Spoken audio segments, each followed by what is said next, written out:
Hello everyone, welcome to my channel. आज हम पढ़ते हैं what is TRIM, TRIPS and GATS. ये तीनों टर्म्स ही बहुत इंपॉर्टेंट है, आपको सारे एग्जाम्स में देखने को मिलेगी। ये तीनों टर्म्स इंटरनेशनल बिजनेस का ये एक पार्ट है। सबसे पहले डिस्कस करते हैं trim.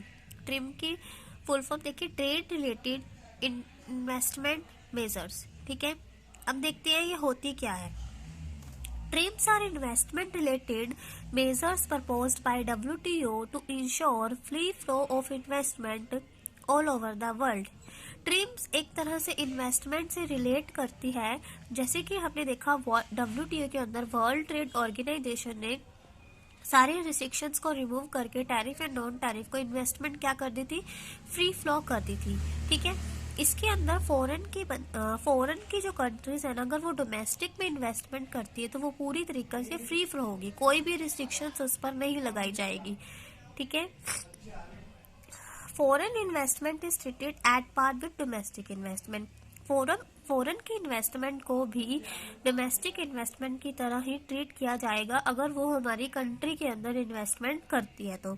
They help the under developed countries bye promoting necessary capital in the foreign investment. Foreign investment अब इन्वेस्टमेंट करके खुद का प्रॉफिट तो जनरेट करेगी, लेकिन वो एक डोमेस्टिक कंट्री के लिए भी बहुत अच्छी बात है, क्योंकि हमारी इंडिया की कंपनी क्या है, इंडिया की कंट्री क्या है, एक अंडर डेवलप्ड कंट्री है।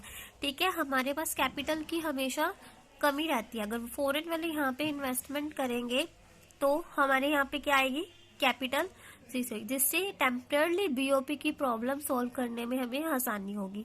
It will also help to solve BOP problem of balance of payment. ठीक है, no restrictions on foreign investment regarding area. Foreign companies can make investment in any area or place.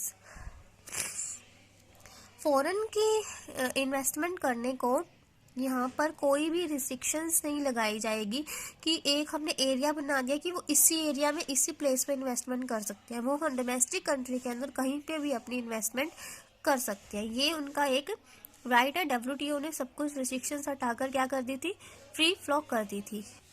अब हम पढ़ते हैं trips.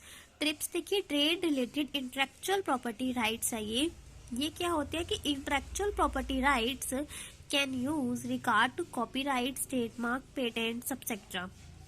Intellectual property कौन सी होती है, जिनके पास होते हैं कॉपीराइट, ट्रेडमार्क। जैसे कि एग्जांपल लेके चलते हैं, जैसे वुडलैंड, एडिडास, रीबुक, ये क्या है, कॉपीराइट ट्रेडमार्क है उनका। इनको कोई भी यूज नहीं कर सकता। ऐसा नहीं है कि कोई भी उनका शोरूम खोल के बैठ जाएगा। Under TRIPS owner of patent get is patent registered for a period of time. जो ये पेटेंट राइट उनके पास आया है, ये भी कुछ पीरियड के लिए उन्हें मतलब दिया जाता है। बाद में वो अपना रिन्यू कराना पड़ता है उन्हें हर साल। ठीक है, जो भी पीरियड है 10 ईयर का होता है, 10 ईयर के बाद करवाना पड़ता होगा। Any person who want to use that patent can use it by paying royalty to owner. अगर इस पेटेंट राइट को कोई यूज करना चाहता है तो जिसका ये पेटेंट राइट है उसको उसे पे करनी पड़ेगी रॉयल्टी। ठीक है, क्योंकि ये उसका पेटेंट राइट है, इससे कोई यूज नहीं कर सकता। ये वो उसे हक दे रहा है कि वो यूज कर सकता है, लेकिन उसे कुछ पैसे जो भी एग्रीमेंट में डिसाइड होगा उसके अकॉर्डिंग उसे देने पड़ेंगे।